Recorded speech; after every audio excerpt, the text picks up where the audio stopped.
Welcome back. In this video, we're going to start our conversation around the brand style. Now, previously, we've looked at things in our culture deck, the deliverables within a culture deck, like core values, purpose statement, mission statement, origin story, vivid vision, our team ethos, and more. We've looked at how to compile all of that data into a knowledge base that can be leveraged in our work with large language models. We've looked at how to distill all of that down into a compelling presentation as a culture deck briefing video using Loom and 11 Labs, Gamma, and other AI tools.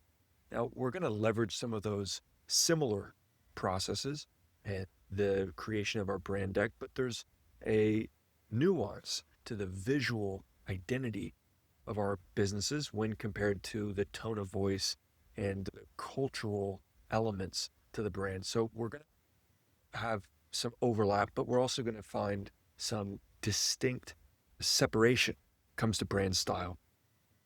Historically, we start at a logo. That's pretty straightforward. I think when most people begin asking themselves what needs to be done on the visual side of their company, probably the first thing that comes to mind is the logo. They're not wrong. It's a very common place to start with the overview of our venture map work breakdown structure, the master WBS work breakdown structure for the whole venture map. For years, logo has been the first thing. In preparation for this training and for this dialogue, essentially, I felt like it's more authentic to my creative process to put mood board first. That's why today we're going to actually kick in to the mood board. So let's go ahead and zip into the Miro board. I would like to invite you in this next part of our journey together to have your board open too. Okay, so we're here at our second deliverable stack. I've got a thumbnail staged here. I recognize I have an inherent bias when it comes to aesthetics. On the Big Five personality assessment of all the sub traits, aesthetics is my highest rated by a pretty significant margin. Take what resonates most with you from what I'm talking about here and apply it to your business. There may just be a few parts that move the needle for you. You may not find the need to over-index on the visual identity, on visual storytelling, design, and aesthetic elements of our brand style. I just want to encourage you, do what works. Something I've said with my clients and the CEOs I've supported over the years many times is we're the boss. Ultimately, the frameworks, the methodologies, the best practices, and the industry benchmarks that we reference in this work together are just guidance to support our decision-making and follow-on execution. We need the information to work for us, not the other way around. So at any point in time, if this feels forced, like a round peg in a square hole type of situation, then I would encourage you to just maintain the discipline of going from 0 to 1. Don't just skip over it entirely. That is a good way to maintain potentially bad habits. And what we're trying to do here is systemize our entire business. We're seeking to steward self-optimizing smart businesses. That's where the entire new economy is taking us, with AI, agents, and automation capabilities reaching heights previously unimaginable. It's important for us to build an infrastructure that's AI first. And data is the moat. Data is a key differentiator, it's a strategic advantage, and it's a force multiplier. So what we're doing here in the case of a mood board may seem trivial, it may seem like a color theory class at a liberal arts school, but it is a contributing factor to much more than what it appears on the surface, much like the iceberg analogy. So even if some of this feels forced, I want to encourage you at the very least to just put one thing down quickly. 2 minutes, 3 minutes, a post-it note, a copy and pasted image, one thing going from 0 to 1, because then at least you're in the flow, you're in the process.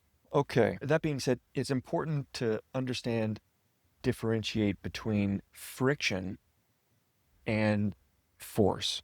So if you have to force yourself to go through some of these and it doesn't feel right, then you should leverage wisdom and self-awareness to move on, right? Put something down and just proceed. But if it's friction, pain of growth that's taking place, there's a discipline element to it. There's a nuance there. There are different things. So if you're encountering friction with going through this, that isn't necessarily a bad thing. In fact, having a little bit of that uncomfortable sense is a flow trigger and what can become some of the best work of our entire careers. So if you feel that friction, just like in the gym, where you're feeling the lactic acid buildup, where you're feeling the micro tears in the muscle fibers when you're training, as long as we're not impinging joints, damaging connective tissue, these sorts of things, we push through that pain. So there is a maturity, a discernment, a requirement for wisdom to be applied here, where we have to maintain a level of self-awareness and situational awareness when going through this type of work, to not go too deep into any of these rabbit holes, but also do your best not to stay detached from it. You don't want to not engage with the process just because you deem it to be not a direct contributor to revenue generation, because that is the kind of mistake that will leave you being completely enveloped by your competitors in the next 72 months, in the next 96 months or less. Because again, data is a differentiator, a force multiplier, a strategic advantage, and one of the greatest moats we can have as business owners, as leaders. We need to feed quality, well segmented, proprietary intellectual property into the LLMs and as context for it to render effective, high value outputs. And we'll get more into leveraging artificial intelligence tools, automations, and agents here in the very near future. We're effectively working on our knowledge base layer now. Okay. When I think about a mood board, a few things come to mind. First is imagery, colors, textures, patterns. These are bread and butter of a mood board. Fortunately, I've got a few of these over the years. This is actually one of my favorite. So much of knowledge work has become copy and paste, especially if you have very well-defined prompts. So I joke with my wife that sometimes it feels like a monkey in a lab pushing a button to get a grape. I made this just as an internal joke. The visual style will evolve over months, over years, and mine certainly has. So going from that 0 to 1, keeping that pattern, that oscillating rhythm of just capturing what you find appealing at an aesthetic level is really helpful, especially when we're going through the development of a brand identity. There is a separation inherently between what's best for the brand and what is best and most accurately representative of a founder's aesthetic preferences. For example, I may enjoy this medieval barbarian type of look, but if we're selling skincare to middle-aged females, this may not be the right aesthetic. So there needs to be, again, wisdom applied, discernment applied. But for the most part, what I've come to find is that there's sort of a continuity and a coherence of their aesthetic preferences and the customer segments. That's not a rule of thumb. It's not always true, but it has a level of truth to it that I've observed over the years. And I believe a statistically significant data set of founders I've worked with. For example, I wouldn't be the best candidate to create, in the analogy I used, a skincare product line for middle-aged women. I can't really relate to that. I can certainly relate to the type of work I do because it's scratching my own itch, it's solving my own problem. And I serve a lot of the people that are in a similar place that I am currently in or I've been in previously. So the business that we build is part of our life's calling, part of our heart's passion, and part of our technical proficiency. So it stands to reason that our individual, personal aesthetic preferences as founders would inherently translate, would naturally manifest itself through the material representations of our brand. So the visual identity of our companies will have some meaningful tether to our view of what is beautiful, put it in concise terms. There's no shortage of ways to do this. For example, one book that I like is called Built to Sell, and they talk about if your brand was a cookie, what would it be?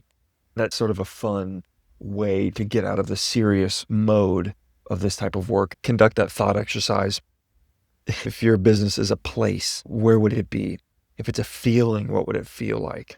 And going through some of this is really enlightening. So I encourage you to do that.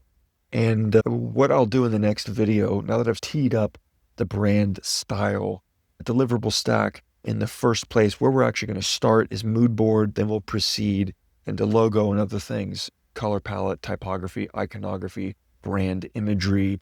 We're going to look at how to apply those resonant touch points across a customer journey, how to consolidate all of that data into a single knowledge base, how to distill that knowledge base down into a master prompt we can deploy quickly when working with LLMs like Gemini, Claude, Grok, ChatGPT, and others, and how we can visually represent that to our human counterparts through a compelling, coherent, clear brand style deck with video. So it's not, hey, read this presentation. It's, hey, watch this 3-minute custom branded, colloquially spoken, on point brand style video that introduces you to the meaning our company has to our customers and the visual style that is distinct to our brand.